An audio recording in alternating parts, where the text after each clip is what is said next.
In 2016, California wife and mother Sherry Papini disappeared for 22 days. When she was found, she told authorities a detailed account of being kidnapped and tortured. Years later, in a stunning twist, Papini pled guilty to making false statements about what happened to her, setting off a media firestorm. Now, for the first time, Sherry Papini is telling her side of the story and revealing shocking new information. Sherry Papini, Caught in a Lie, an ID documentary event, Monday, May 26th at 9 on ID. Set your DVR.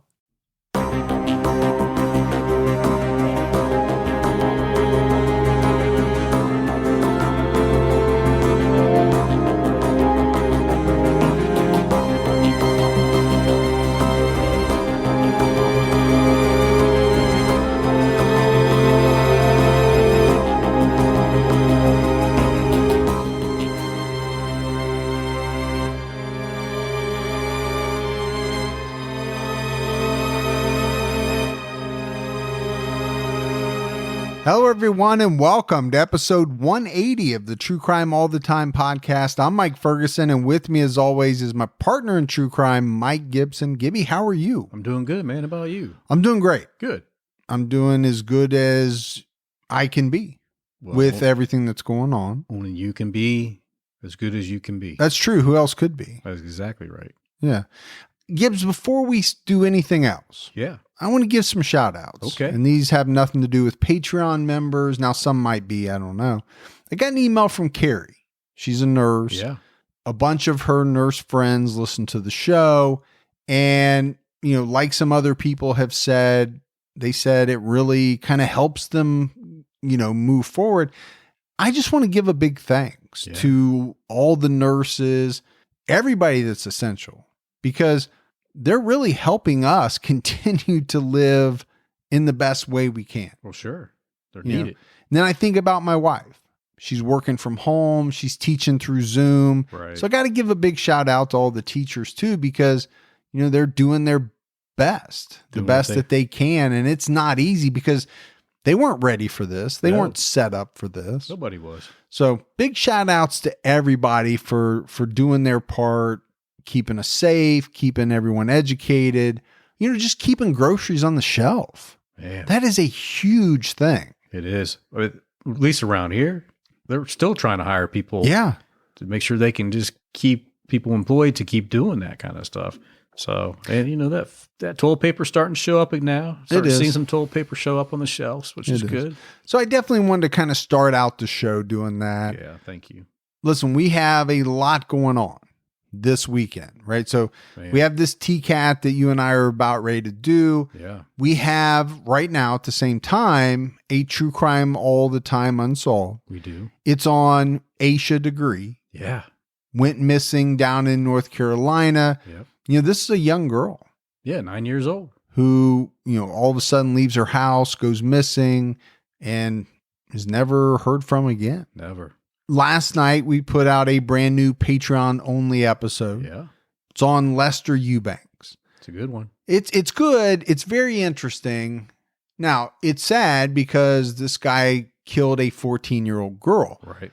But then his death sentence got commuted. Yeah. And for some reason, in 1973, prison officials thought it was a good idea to take him to the mall. Yeah. To go Christmas shopping. Christmas shopping. Come on, you lifer. Unescorted. Yeah. And he walked off, and they've never found him. Yeah. He could be living today somewhere. They have no idea. Yeah. So check all of that out. You know, speaking of Patreon, let's give our shout outs. Okay. We had Shelby Lynn. Hey, Shelby. Rebecca Johnson jumped out at our highest level. What's going on, Rebecca? Jordan Couch. Hey, Couch. Morgan Rainey. Hey, Morgan. Allison Tressiter. Hey, Tressida. She jumped out at our highest level. Appreciate that. Dina Crimmins. Hey, Dina. Sarah Payne. Hey, thanks, Sarah. Julie O'Neill. Hey, O'Neill. Maisha Thomas. Hey, what's going on, Maisha? Allison Dixon. What's happening, Allison? Hayden. Hey, Hayden. Laura McCarthy. What's going on, Paul's daughter? Tori Ball. Hey, Tori. Ben Goodrich. What's happening, Ben? Aaron. Hey, Aaron. Or Aaron. I think, hey, Ron. I like that. It could be Aaron. Hey, Ron. Keena Franco. What's going on, Franco? Amy Hilliard. Hey, Amy. Kevin Koch. What's happening, Kevin Koch? Yeah, it's Coach. Yeah. way you said it. The way you did it's right. You just said Coach. You think it's Coach? I think it's Coke. I think you're right. Good Grain. Hey, Good Grain. JJ. What's happening, JJ? Dynamite. Dynamite. Cassandra Howard. Hey, Cassandra. Amy Manoram jumped out at our highest level. Man, look at Amy stepping up. Dharma Jensen. Hey, Dharma. And Tony Cleland. What's going on, Tony? So we appreciate all that brand new Patreon support. And then if we go back into the vault, Gibbs, this week we selected Lindsay King. Hey, Lindsay. So, big thanks. Been with us a long time supporter. That's awesome. We had some great PayPal donations. Tristan Copier. Man, Tristan, that's a name people like. Just people in general. Okay. If you say so, I like it. Lisa Cura. Hey, Lisa. Jadira Martinez. Jadira. Mm-hmm. Yeah, sounds good. And Joelle Zula. What's going on? Ooh, man, I want to say both of those. Joella Zula. I don't think you said either one correctly, to be honest with you. All right, Gibbs. Are you ready to get into this episode of True Crime All the Time? I am. So this is interesting. It's different. You know, we have a great fan of the show named Monique Patterson, who is a journalist by trade in Australia. And she wrote a book about the murder of Stephanie Scott there. Monique was kind enough to boil down her massive amount of information that went into her book into something we could use for the podcast. So really big shout out to Monique for her help in writing this episode. And definitely check out her book.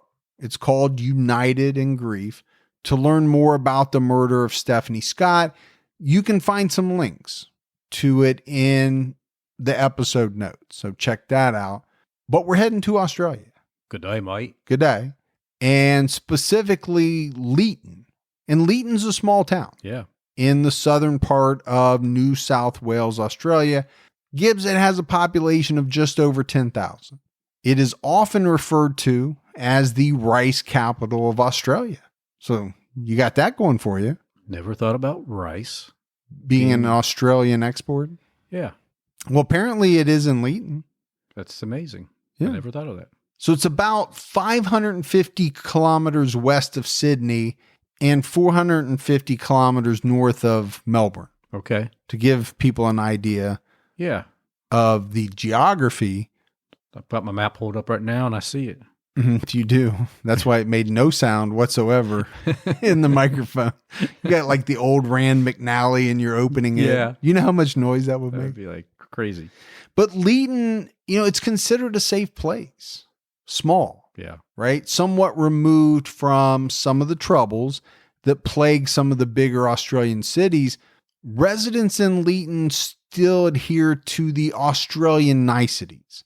So they help neighbors carry in their groceries, or they'll drop off a hot meal to a neighbor who's sick. That's the type of place we're talking about. Okay. I like Small that. town, Mayberry, know everybody, would not turn down helping a fellow resident. It's my kind of community. Yeah. No, it sounds very good. It's a place where most residents wouldn't even hesitate to open their door when somebody knocks like 2:00 in the morning. Come on in, mate. Well, I don't know if they just invite them in, but even in the middle of the night, they assume somebody needs help and they're willing to help. Sure. There's no hesitation. There's no fear that there's some type of evil lurking on the other side of the door, because that stuff happens in other places, other cities, other countries, not in Leeton. But in 2015, something happened that would definitely shake that notion. Stephanie Scott was a 26-year-old teacher at Leeton High School. It was a dream job for her. And when she got it, she moved to Leeton with her high school sweetheart, Aaron Leeson Woolley. Their mutual attraction had turned into a relationship 5 years earlier at Aaron's 21st birthday party. Once in Leeton, Aaron quickly got a job at a meat processing plant. Aaron and Stephanie set a wedding date for April 12th, 2015. And when you talk about Stephanie, I mean, this was the type of person, Gibbs, who lit up any room she entered. She had sparkling brown eyes. She was always smiling. And she was the type of person who always put others first. She was happy to make a joke at her own expense just to make other people feel at ease. Kind of teacher everybody likes. Yeah. Her students loved her, often asked her for advice. She ran the type of class that was full of laughter. Now, they got stuff done, don't get me wrong, but she really created a good environment for her students. When Aaron popped the question. He did it kind of cool, didn't he? He did. Yeah. He did. When he popped it to Stephanie, they were vacationing in Thailand, which I know is a place that you love to hang out. I used to go there with my buddy Jason. Yeah. Mostly because of the extradition laws, but yeah, I mean, he was being tracked down by some agencies. Yeah. He had to be there too. Yeah. Jason Bourne. Yeah. I got it. But that's a big deal, right? Will you marry me? Well, he just happened to ask while they were vacationing in Thailand. It was the happiest she had ever been. So if you think about it, she had landed her dream job. She was set to marry the man of her dreams. She planned her wedding in meticulous detail. And it was said that she wanted to ensure that each and every person had the time of their lives. Once again, Gibbs, this was a person that thought about others, I think, much more so than she thought about herself. Just before school ended for the Easter holidays in 2015, Stephanie's colleagues threw an impromptu celebration for the bride-to-be. She was excited. She was truly happy. That weekend, Aaron and Stephanie were invited to a party in their hometown of Canowindra. Stephanie told Aaron to go, but said that she wanted to stay home. She had some final preparations that she needed to do for the wedding. She also needed to finish her plans for the substitute teacher who was going to fill in for her while they were on their honeymoon. On Saturday night of that weekend, the couple stayed in touch through text messages, and they said goodnight on the phone about 10:30 p.m. Then on Sunday morning, Stephanie sent Aaron a text message telling him that she was going in to work at Leeton High School for a few hours just to finish up, a couple of things. She contacted a colleague and asked to borrow her key to the school. As Aaron drove back to Leeton that Sunday, he tried calling Stephanie, but she didn't answer. When he got home, he was surprised to find that she wasn't there. He tried to call her again, still no answer. So he thought, okay, maybe she got caught up at school, lost track of time. But I do think Gibbs, at this point, he started to worry. Oh, absolutely. This wasn't like her. He began calling her friends to see if they knew where she was. No one had heard from her. So Aaron got into his car, drove around looking for Stephanie, but found no trace of her or her car. He stayed up that entire night. That's how worried he was. But the phone never rang and Stephanie never came home. And it was at that point, the next morning, that Aaron knew he had to call Stephanie's parents. Her family was immediately worried. They knew that this was not like Stephanie. She just wouldn't worry anyone like this. And she and Aaron, they never went more than a few hours without talking or at least exchanging a text message. You know how couples are nowadays. Oh, I know. Younger couples. Oh. Not us old timers. No. Yeah, it's constantly text. But also know that they continue to try calling her cell phone, but every time they called, it would go into her voicemail. And you know how frustrating that is. Yeah. And I think your daughter, your child. Right. They don't come home at night, and now the next day, every single call is going to voicemail. Something's wrong. Yeah, And you're getting worried. So Stephanie was reported to police as a missing person. Her brother Stuart took to Facebook asking people to keep an eye out for Stephanie, and that post was shared more than 1,500 times that day. Right there, that's like raw detective work. You're putting it out there, getting it out there right away, not taking the initiative yourself. Yeah, very quickly. Yeah. Locals were asked to keep an eye out for Stephanie's car, a red Mazda 3 sedan. I mean, everybody was willing to pitch in to help to try to find Stephanie. One of her close friends even reached out to the local paper. That's cool. To ask for help. But then 48 hours passed without any word from Stephanie, and police decided to go knocking on doors. Members of the public were asked to search along roads in the area. There was a theory early on that maybe Stephanie had rolled her car over and was trapped in one of the district's irrigation channels or creeks or, some type of body of water. But as always happens, there were some theories that focused in on Stephanie's fiance, Aaron. It's almost impossible for that not to happen, right? For people to think, okay, it's the husband, it's the fiance, it's the boyfriend. Keep in mind, they're set to get married in a few days. Right. So there were some people that thought, right, did he get cold feet? Okay, but you don't have to murder someone. No. You're not married. Just say, hey. You just walk away. It's just not going to happen. So I kind of had an issue with some of the people's reasoning behind, why they thought maybe he would kill her. Number one, he loved her. But number two, he had nothing to gain. Yeah. There was no What's the motive? Yeah. What's the motive there? The other thing is that Aaron never wavered in his story or his willingness to do everything he could to find Stephanie. In television interviews, Gibbs, I think it was easy for people to see that Aaron was heartbroken. He was disheveled. He had dark rings under his eyes. It looked like he hadn't slept in days, and he probably hadn't. He pleaded for Stephanie to come home or to at least call if she could get to a phone. He answered all questions and told reporters that Stephanie had not accessed her bank account. Now, that's not a good sign. No. If you're looking at, well, maybe she got cold feet and just left. Well, when you don't have access to your money. Kind of tells that story, doesn't it? Yeah, it's kind of tough. Stephanie's family arranged to have a helicopter brought in to aid in the search. Divers searched the waterways. They had officers on trail bikes. There were volunteers searching the parkland, roadsides. The family tried to remain as optimistic as possible, but it, Gibbs. It had to be tough. With every passing hour, it had to get tougher and tougher. Oh, absolutely. Just wondering what's going to happen today or what's not going to happen today. Well, is today going to be the day? Yeah. That either she comes home or we find out that something really bad has happened.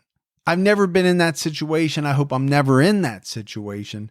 But I always feel like, and I think the statistics bear it out, the longer it goes, the less likely the outcome is going to be in your favor. Yeah. Right? I think most people understand that.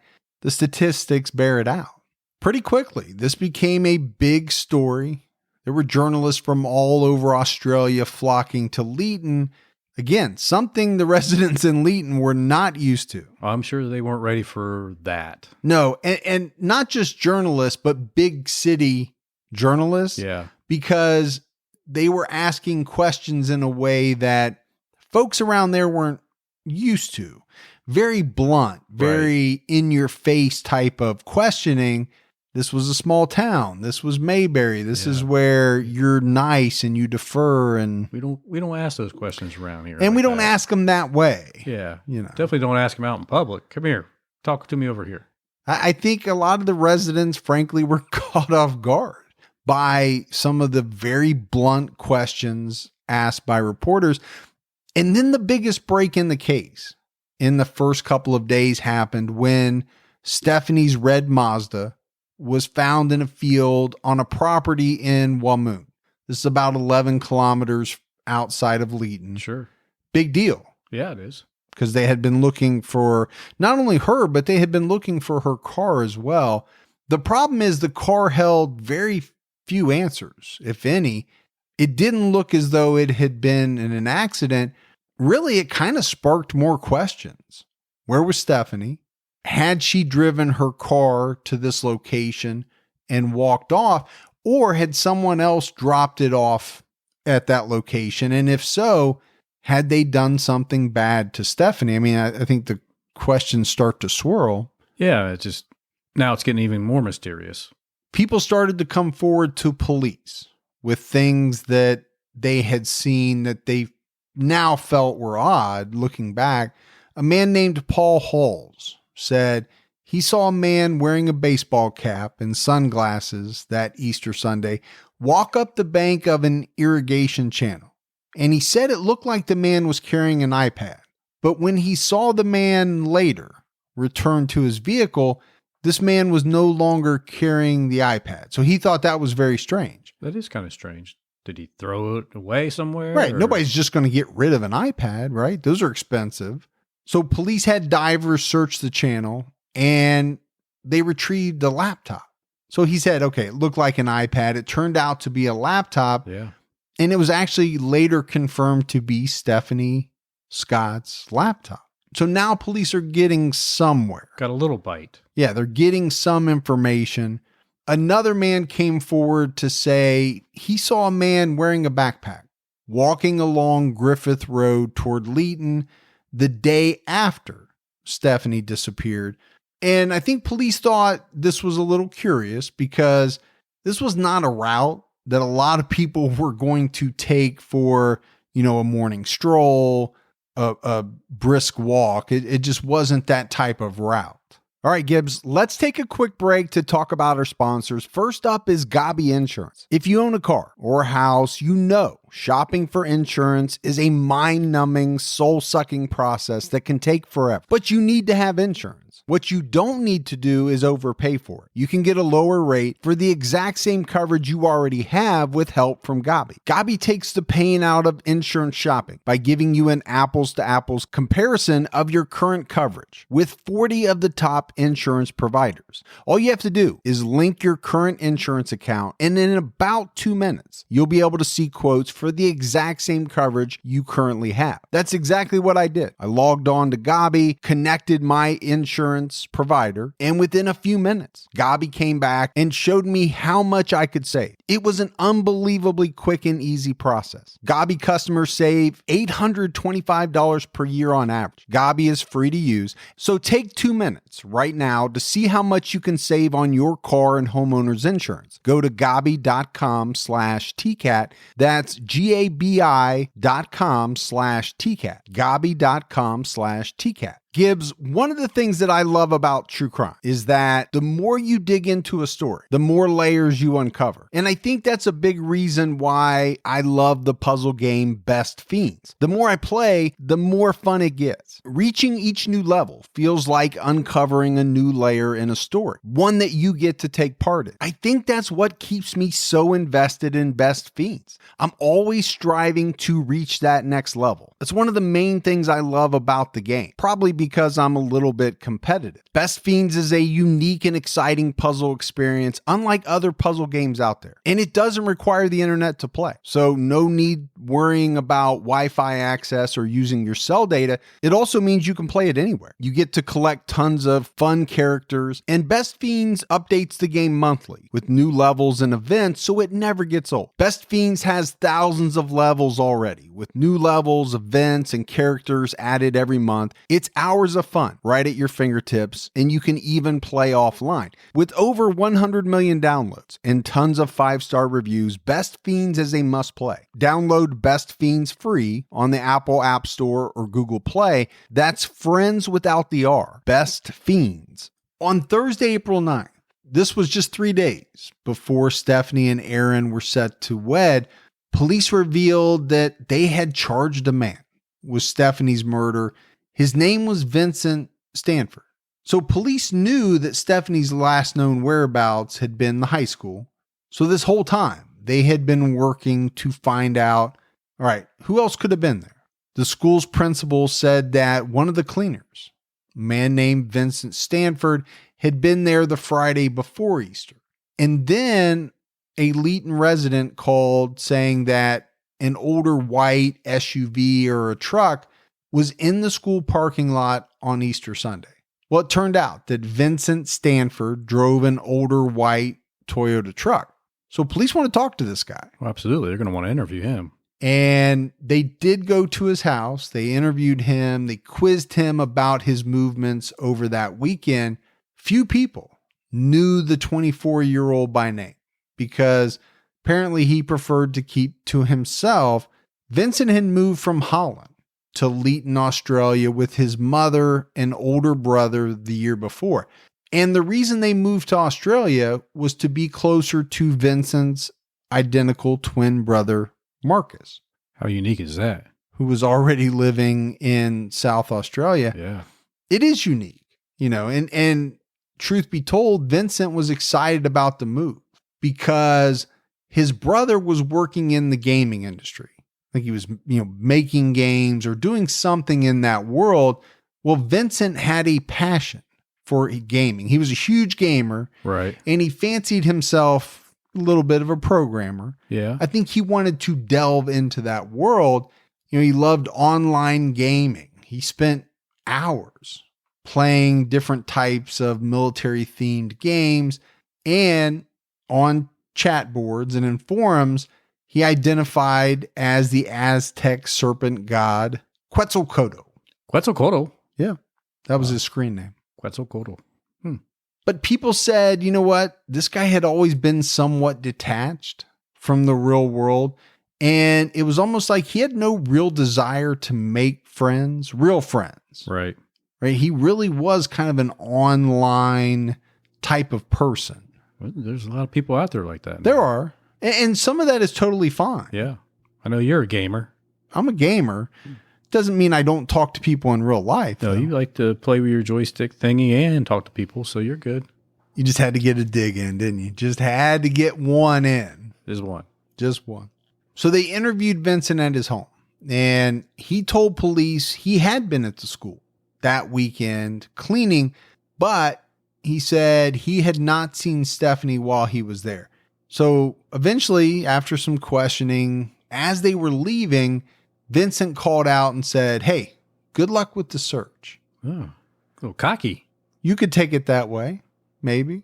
So there was the detective sergeant that was going over Vincent's statement later that day. And there was something, gnawing at him about it. There was something that just wasn't right. Vincent had told police that he had gone to the Golden Apple Superstore on Yanko Road, but this couldn't have been true because this was a store that the detective knew was not open on Sunday. So he felt like, I've caught this guy in a lie. Now, I don't know what that means, but why would he lie? So it'd be like us here in the States saying, hey, Went to Chick-fil-A. I went to Chick-fil-A on Sunday, ate a big old meal, and then I went on home. And you'd be like, no, you did not. No way you did. Because they're not open on Sunday. Right. So they went back to quiz Vincent again about where he was. And he said the same thing. Told detectives that he was at that store. They knew it was a lie. And later that day, they went back to his house and they said, you know what? Why don't you just come with us? We'll head down to the Leeton police station. Yeah. Just down the road, right? It's a small town. It can't be too far. The problem is he wasn't home, but his mother gave the officers permission to search the home. And it was at that point that they found a set of keys to Leeton High School. Now, Gibbs, you and I might hear that and think that might not be that strange. Right. A janitor or cleaner might have keys to the high school, but in this situation, that was not the case. Oh, okay. He was allowed there during very specific hours, and he was never supposed to be there while any of the staff or teachers were there, and he was never there on his own. So he did not have and should not have had keys to the school, something we might find a little strange. Yeah, so he was never a key master. No, he was never a key master. But Vincent did get home about 7:30 p.m. And when he got home, there's all these police vehicles in front of his house, but it didn't scare him away. He walked right in. I was just picturing all these Outbacks, those little Subaru Outbacks with police cars. I didn't know if you're talking about Outback Steakhouse, Subaru Outback. I'm just picturing these little Subaru Outbacks, with their little sirens on They probably top. don't even have Subaru Outbacks in Australia. That's probably just a North American thing. Probably is, yeah. He told police he had been out taking pictures. And, he gave police his camera and said, look. So police started looking through his digital camera. No way could they have been prepared, Gibbs, for what they would see on this camera. Because there was all kinds of innocuous photos that didn't mean anything, Yeah. popular spots around the area, but there were 2 photos that would haunt detectives probably for the rest of their lives. Guessing they were pretty raw. Yeah, the photos were of a burnt body. Oh. And the body was burned so bad it was beyond recognition. So officers saw this and they asked Vincent, what in the hell, are these photos? He tried to tell them that he had downloaded them from a horror movie. Mm-hmm. Digital photos on his camera. Yeah. He downloaded them from a horror movie. You got to tell him something, I guess. Yeah, he's good at making up stuff right now, we can tell. So they have that. They have the fact that he's lying about his whereabouts on Sunday. They didn't have to look too far inside the house to find more items linking Vincent to Stephanie's murder. They found Stephanie's red bra in his bedroom. They found the trunk liner from her car. In the days that followed Vincent's arrest, residents placed flowers, teddy bears, candles, all kinds of messages along the fence line at Leeton High School to honor Stephanie. Most chose yellow items. That was Stephanie's favorite color. As the monument grew, droves of people went to the school and they just sat or stood at the fence crying. That'd be a pretty heavy burden for Stephanie's students. Yeah, it was. I mean, we said it up front. She was a well-liked, well-respected teacher, not just by staff, but, by her students as well. The students described her as a gem, someone who was bright and sparkly. So police know Vincent's the killer, but they still haven't found Stephanie's body. Well, that's where they're going to have to turn their attention to. It's time to find the body. Sure. And they told the public right away that they had a pretty wide geographic area to search. They used Vincent's phone to try to track his movements on that day. They also talked to Vincent's mother and his older brother, Luke. They got some pretty good information from the 2 of them. Yeah.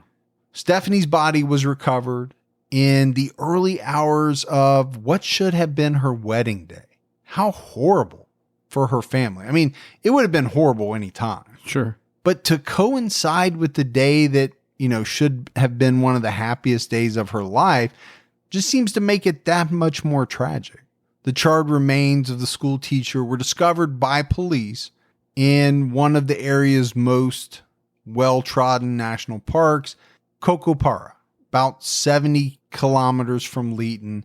This place is very popular with locals and visitors. It's got a lot of trails, a lot of flora, fauna, a lot of waterfalls, and police already feared this detail based on the picture that was on Vincent's phone, but then they found out it was true. Mm-hmm. Stephanie's body had been burned.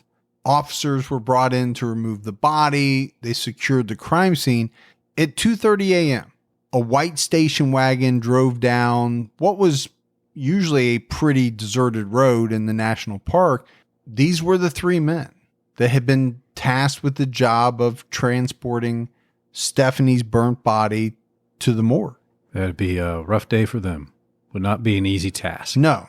Less than a half hour later, they came back down the road with Stephanie's body in the back of the car. So you think about Aaron. Should have been Stephanie's happiest day. Right. Should also have been Aaron. Sure.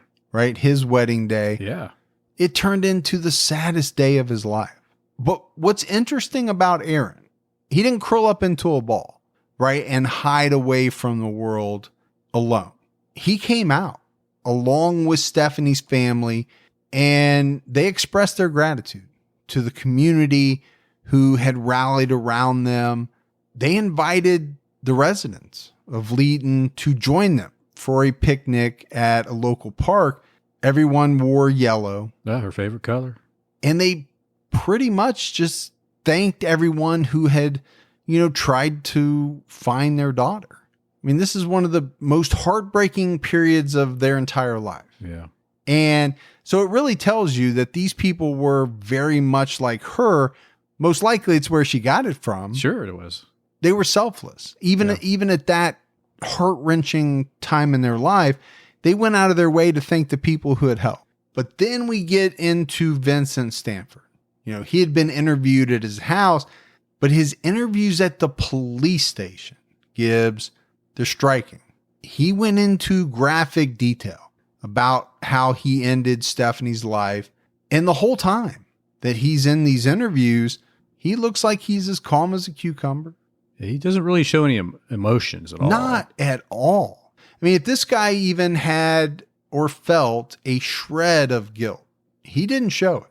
Basically telling police that after he killed Stephanie, he went about his day as if he would have on any other day. It was no different to him. Yeah. Didn't throw him off key at all. Now, it took some prodding, but eventually he told police how he took Stephanie's body to Cocopara National Park after he killed her. And one thing that was really surprising to police, perhaps maybe because it did indicate that this guy had some type of remorse for his actions, he quickly admitted to the murder, but he denied raping Stephanie. But ultimately, he did plead guilty to both charges. It's like at first, he didn't want to admit that piece of it. He was fine saying that I killed her in this terrible way. But it's almost as if that part was too much. He didn't want to admit the sexual assault. That was more terrible than the other. I don't know. I don't know why he would admit one and not the other. Why not just come clean on both of them and say, this is what happened? Vincent told officers that, they would find some other key pieces of evidence at his home. He also told them that they would find blood in the room in which Stephanie was killed at Leeton High School, even though he had tried to clean it with a pressure washer. We've talked about it, Gibbs. Mm-hmm. Blood is hard to clean up without a trace, without leaving a single trace. It's almost impossible. Yeah. He told police how he drove Stephanie's body in her vehicle to the park in the early morning hours of Monday morning. He said he probably got there about 2 a.m. He was pretty clear on his memory of that day, but when they asked him why he did the things he did, he struggled to come up with an answer. He could tell them exactly what he did in graphic detail. He just couldn't explain why he did it or the reasons behind it. Yeah. At one point he said, I think I might have some mental problems. He told police he dumped Stephanie's car after taking her body to Cocopara, and then he walked the several kilometers home. Gibbs, he told police that when he saw Stephanie working on her computer at school on that Easter Sunday, something came over him, and police asked him to describe what it was, and he said he didn't know. It was just that I had to kill her. I wasn't angry or anything like that. I was emotionless. It was just that I had to kill her. So the evil came and took him over, I guess, and said, a little scary. Yeah, you need to rape her and then kill her now. He told police that just before he grabbed Stephanie, she said to him, I'm going. Have a happy Easter. She's being nice to him. Yeah. As she was walking out of the building, he said she was about to leave around 11:30 a.m. He grabbed her, he took her into the storeroom and killed her. And I talked about these interviews, right? He's sharing all of these details. Gibbs, it's almost like he's smug, maybe even proud. It seems like he's proud of what he did. Yeah. He told police he put his right arm over Stephanie's mouth and his left arm around her midsection. He walked her backwards as she struggled against him. He dragged her along a corridor to a storeroom that had been previously used as a photography darkroom. He said Stephanie put up a fight, scratched his face, yelled for help, but this guy was way stronger than she was. Much, much too strong for her. But here's the problem. He's always had these violent thoughts, but he never acted on them before until now. And he told police that. Yeah. I mean, he said he'd had these type of thoughts for quite some time. Why didn't he get help? Yeah, I don't know. But he even said that, he had thought about killing a lot of different people that he had met, throughout his life. The guy wasn't that old, but Right. you meet a lot of people. And I guess he sat around and thought about killing this person, killing that person. He had a number of police interviews on video. They're out there. You can go watch them. I'm going to play a clip of one a little bit here in a minute. But what you won't get from the audio is just how unaffected this guy appears to be by the whole thing. He might as well have been opening up a bank account. Yeah. He could have been, Going to the dentist, picking up a carry-out pizza. It was no different. Yeah. To him. That's the way he looks. And the fact that he was going to be facing life in prison, it didn't seem to bother him a whole lot.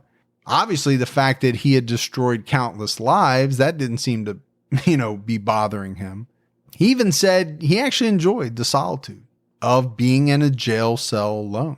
When you've taken her out of the boot, did you take the clothes off her in the boot, or did you take clothes off her in the ground? On the ground. On the ground? Yeah. Okay. Now, obviously, she had, at this stage, there was a lot of blood, and did she have injuries to her face? Did you notice any swelling or...? Yeah, the right side of her face. Yep. It's quite... Up near her eye. Yep. And that's from when you punched her when she was on the ground? Okay. And you said you threw some wood on her, or branches and stuff, and then did you put the fuel on after that, or did you put the fuel on before? After that. After that, okay. And you've put her clothes back in the car? Yeah. Yep, in the boot. Okay, so then did you use match to light the fire, or did you use cigarette? Put some petrol on a stick, and I lit a match on that. Yep. And I chucked the stick on there. So when you travelled after, did you stay around long to watch your body burn, or? No, I left straight away. You left straight away? Was it well alight? Was the body well alight when you left, or you didn't take much notice, or? Yeah, it was well alight. Took a second. Petrol starts fast, so. Yep. Just like that. Yeah, I think you can get a sense of it from just the audio. I always like to hear a killer speak when you can. It doesn't sound like a big bad killer. No. But you can hear it's pretty emotionless, right? His way of talking. I think when you see the video, it even drives it home a little bit more. Don't let allergy season slow you down. Get common allergy meds for as little as $15 with GoodRx. So you and your family, pets included, can stop allergy symptoms before they start. GoodRx is free and easy to use. Just search for your prescription on the website or the app, compare prices, and get a free coupon to show your pharmacist. Save at over 70,000 local pharmacies nationwide, including Walmart, Walgreens, CVS, Publix, Kroger, and many more. Check GoodRx before every trip to the pharmacy to save up to 80% on both brand and generic medications. And did you know GoodRx rewards you for saving money too? Join GoodRx Rewards today and earn points every time you use a coupon. Remember, GoodRx is not insurance, but works whether you have insurance or not. And it could be your insurance copay price. I've been using GoodRx for years, and I can't tell you how many times I have saved money even with my insurance. Stop allergies before they start and save big on allergy medications this season with GoodRx. Go to goodrx.com/TCAT. That's goodrx.com/TCATT. Once the temps start rising, I realized I was back in the same worn out rotation. Same tank, same shorts, same everything. So I gave my daily uniform an upgrade with Quince. Their pieces are easy, elevated, and somehow make me feel more put together without even trying. Like their 100% European linen shorts and dresses from $30. Luxe swimwear, Italian leather platform sandals, and so much more. The best part, everything with Quince is priced 50 to 80% less than what you'd find at similar brands. By working directly with top artisans and cutting out the middleman, Quince gives you luxury without the markup. And Quince only works with factories that use safe, ethical, and responsible manufacturing practices and premium fabrics and finishes. I'm getting ready to stock up on shorts for summer from Quince, and I know they're going to be amazing because everything I've ordered has been of the highest quality, and the prices are amazing. Treat your closet to a little summer glow up with Quince. Go Go to quince.com/TCAT for free shipping on your order and 365-day returns. That's QUINCE.com/TCATT to get free shipping and 365-day returns. Quince.com/TCAT. So things started to come out, right, about Vincent's past. He had a violent past. Apparently his nickname in high school was Psycho because he would go into these violent rages. He would lose his temper, and students said that he would just throw things around the classroom. Records show that at 12 years old, a teacher found Vincent on the grounds of the school. This was after school hours. Right. And I don't know if he didn't follow the commands of this teacher, but for some reason she grabbed his coat. And that caused him to react by putting his hands around her neck. This woman was scared for her life. One of Vincent's friends said he didn't have much of a social life and he had a lot of trouble forming relationships with women. Is that surprising, though? It's not. I mean, we see that with a lot of killers, I think. I just wonder, because he had a twin brother, Mm-hmm. how that was growing up with your twin being known as Psycho. Yeah, I don't know. I didn't find a lot about the two of them growing up together, but I mentioned that, he was a janitor, in Australian papers, they call it a cleaner, right? At this Leeton High School. This was a temporary role and it was set to end well before Easter. Oh, so he really shouldn't even have been there typically. No, but for some reason it was extended and that would prove to be tragic. It talked about the fact that he was not authorized to be at the school during certain hours, but it was reported that he was witnessed numerous times going in and out of the girls' bathroom during school hours. So, you think that should have raised some red flags. Sure.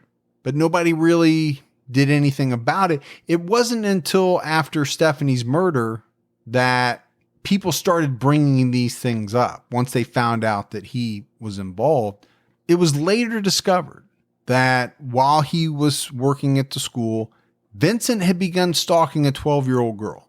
After he was arrested for Stephanie's murder, police found more than 1,800 photos of this girl on his computer. 1,800 of one girl. I've never taken 1,800 photos, I don't believe, in my entire life. Wow. That's a lot, man. They also found an exercise book full of details. I mean, it detailed out this girl's schedule. It listed times when, she may be home alone. He had written down registration numbers of cars belonging to her family members, when she went to ballet, when she came home. I mean, this is real stalker type stuff. Yeah. On one of the pages in the book, he listed drugs like Valium, chloroform, nitrous oxide, Rohypnol. He had written notes very specifically about when this girl was home alone. There was one, though, that said home alone, 1540, time enough to abduct. Yeah. That is scary. He knew he had enough time to get in there and get her before anybody came home. He later confessed to police that he probably would have killed this girl if he had been able to abduct her. But this wasn't his only target. His second target was a young woman who worked at a Leeton supermarket. He would talk to her when he would go into the supermarket, and police later discovered that he had done a lot of searching on his computer, right, on the internet, trying to find out more information about her. Police later found photos that he had taken of this woman while she was just sitting in her car. He was stalking her as well. That's what he does. The third target was one of Stephanie's colleagues, a 28-year-old teacher at Leeton High School. He began to monitor this woman because she often stayed late, doing schoolwork. And she was very much like Stephanie. She was polite. She would talk to anyone. She talked to Vincent, never knowing the whole time that this guy was putting together like a secret dossier on her, was taking photographs of her Yeah. secretly. Trying to figure out when he would kill her? Yeah. Yeah. When he would maybe get the opportunity to abduct her, police found just a bunch of internet searches related to violent rape on his computer. So you think about the three possible victims that I just talked about, and you think about how close they came, Gibbs. They had to have known. They were extremely lucky. Oh, I think they wake up every morning saying, I'm so glad it didn't happen to us, because it could have happened so easily. Very easily. Now, I mentioned that Vincent had an identical twin brother named Marcus. On June 10th, 2 months after Stephanie's murder, police arrested Marcus. And this was a development that sent shockwaves through the community of Leeton. Police announced that they were going to charge him with being an accessory after the fact in relation to Stephanie's murder. And the way it happened was Marcus revealed to police that his brother Vincent had given him an envelope. Inside the envelope were Stephanie's engagement and graduation rings. These were said to have been two of her most prized possessions. Sure. And pretty valuable, I'm guessing as well. Yeah.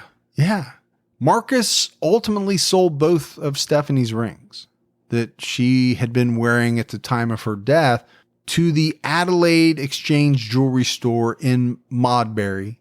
Big whopping $705, huh? $705 for the two rings. And what's heartbreaking about it, Gibbs, is that, even after police found out, Yeah. her family could never get them back because the company had scrapped them right away. Probably melted them down or done something with them. Even if they, which I'm sure they did want to go there right away and buy them back, they couldn't do it.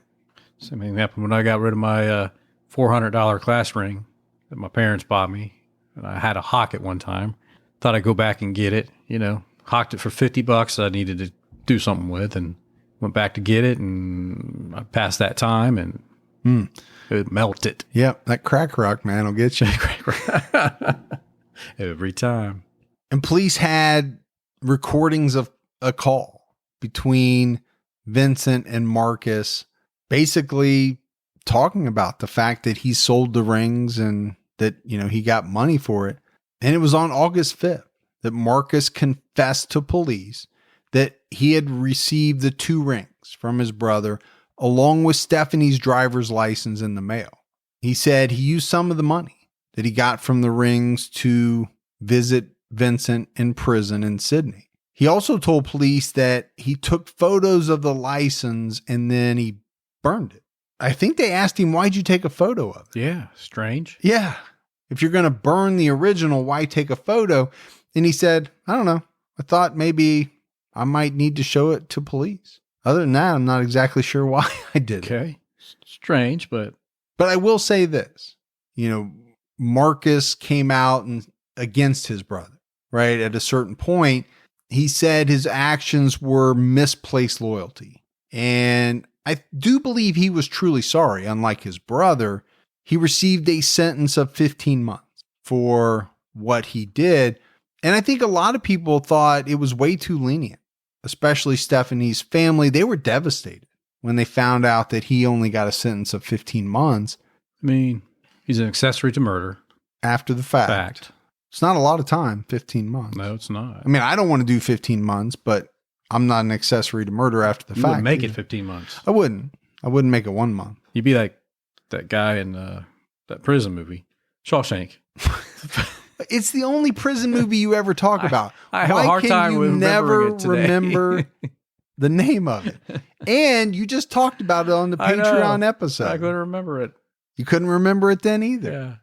I don't belong here. I want out. That would be me. Yeah. That's the same. You do that same thing when you're at the beach, though, too. I don't belong here. I don't like the beach. I do not belong at the beach. So when you get to Vincent's trial, it really wasn't much of a trial, right? He had made all these confessions and it was kind of a slam dunk. But the justice summed it up by saying, quote, "There can be no question that the offender is a very disturbed individual." No doubt. I don't know how you can disagree with that. Yeah. Stephanie Scott's family and fiance, they attended every court session. And it was said, Gibbs, that Vincent was completely emotionless during each one. Yeah. When the judge asked him questions, he would say yes, no, but that was it. I mean, everybody in that courtroom knew that he was not bothered by what he had done.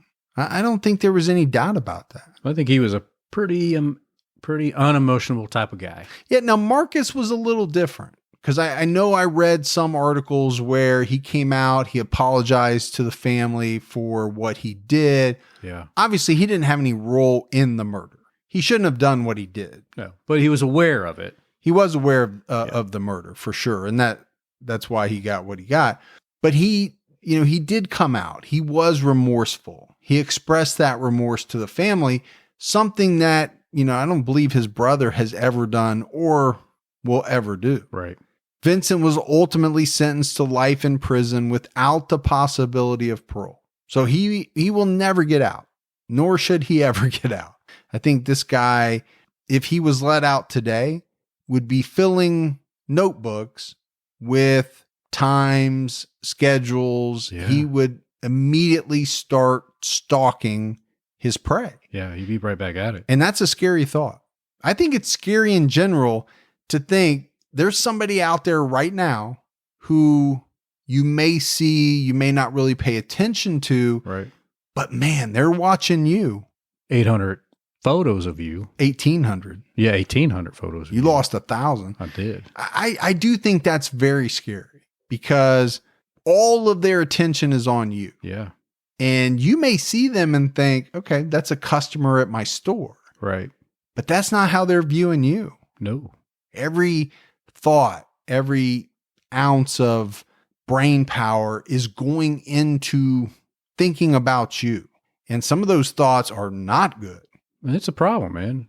Stalking can turn into some serious stuff in today's world, man. That's why you got to keep your head on a swivel. Yeah. When you like that guy's post or that girl's post, they might think it meant more than you just. I just thought it was a pretty cool post, but they're thinking. That's why nobody should ever like Gibby's post. Don't ever do. Because you don't know what's going to come out. Like, oh my gosh, they love me. They're in love with me. I laugh, but it's not a laughing matter. No. The stalking thing, it's scary. It really is. I worry. Obviously, I have 2 daughters, a wife. Those type of things, they cross my mind and they scare me. Yeah. Because I can't be with them all the time. No. I don't know who's watching them. I don't like it. I don't like it, Gibbs. I know you don't. So he's never getting out, right? Thank Everyone in that courtroom that day breathed a little sigh of relief after the verdict was read.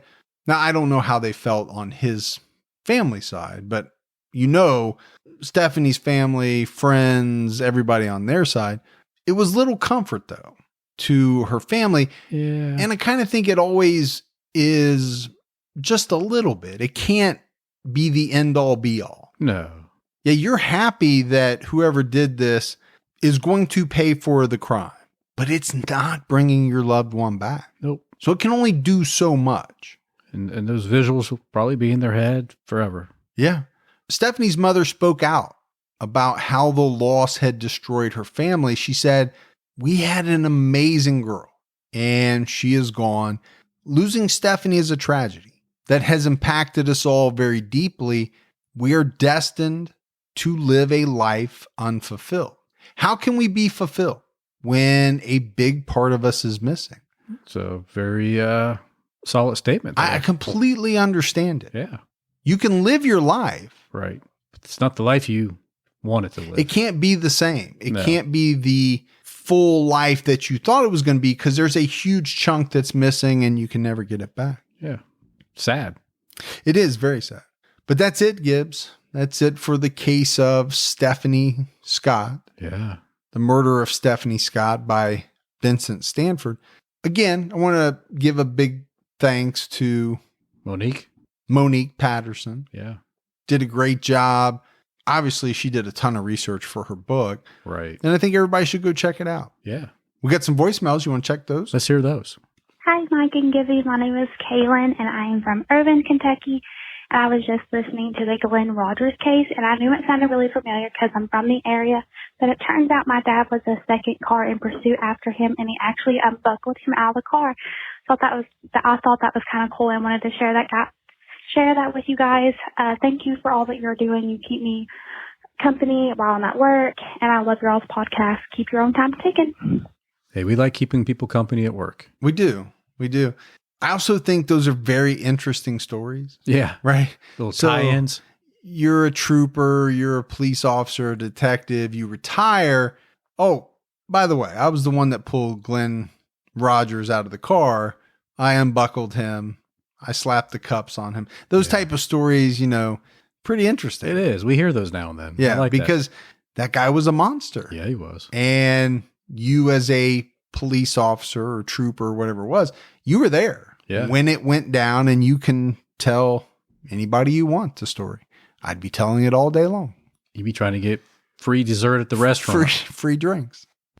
Hi, Mike and Gibby. This is Joe from Indiana. Just want to let you guys know that you put on a great show. And what has really intrigued me by it is that you guys do a really good job at profiling the childhood that the perpetrators, have endured. As a survivor, an adult survivor of severe childhood abuse, I can validate what you guys say as far as, we don't always have to go that route. And it's really nice to hear you guys say that and talk about that. And you guys are doing a really good job. I'm team Mike and Gibby. Both you guys are doing a great job. Thank you. Well, we really appreciate that. Yeah. I mean, he's exactly right. You control your own destiny.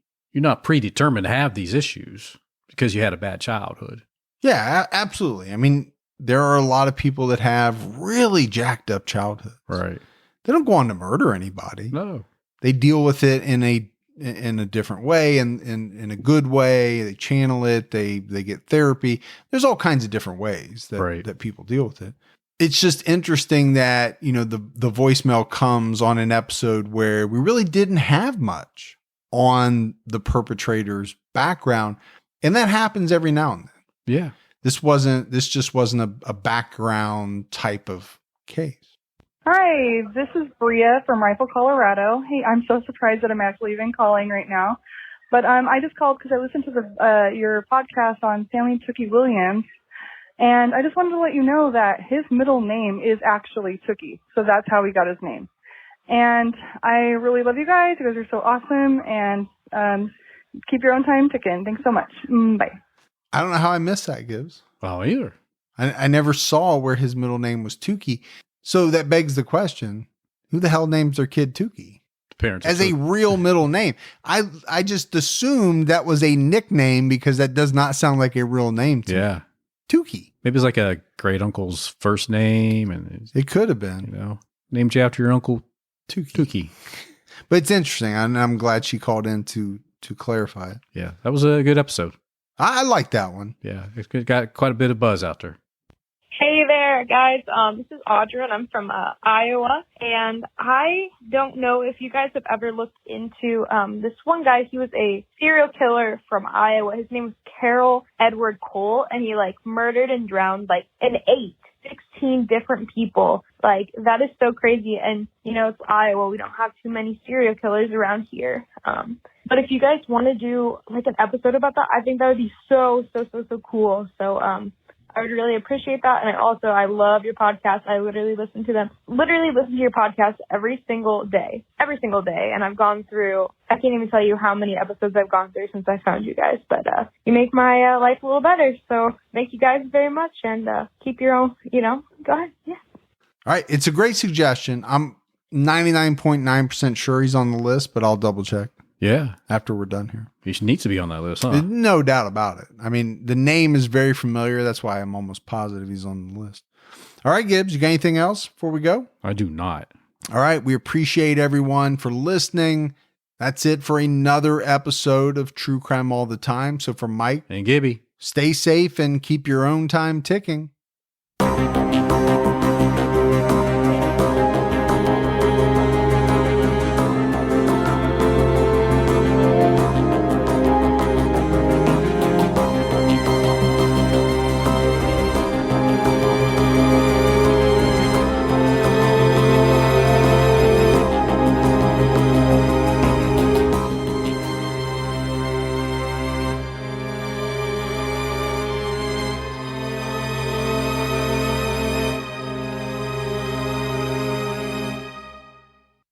Inspired by the hit Wondery podcast Against the Odds comes the gripping guidebook, How to Survive Against the Odds, Tales and Tips for Animal Attacks and Natural Disasters. This might just be the most important book you'll ever read. Go inside life or death situations where everyday people survived nature's most extreme scenarios. And learn how you can too. In these tales, you'll hear about the grit, willpower, and know-how needed to endure shipwrecks, alligator attacks, earthquakes, and more. You'll learn from experts, including top doctors, about what happens to your body and mind in life-threatening situations. Plus, important tips on what to do, and equally important, what not to do when faced with a situation that is truly against the odds. Go to survivalguidebook.com to pre-order How to Survive Against the Odds today and get the perfect gift in time for graduation and Father's Day.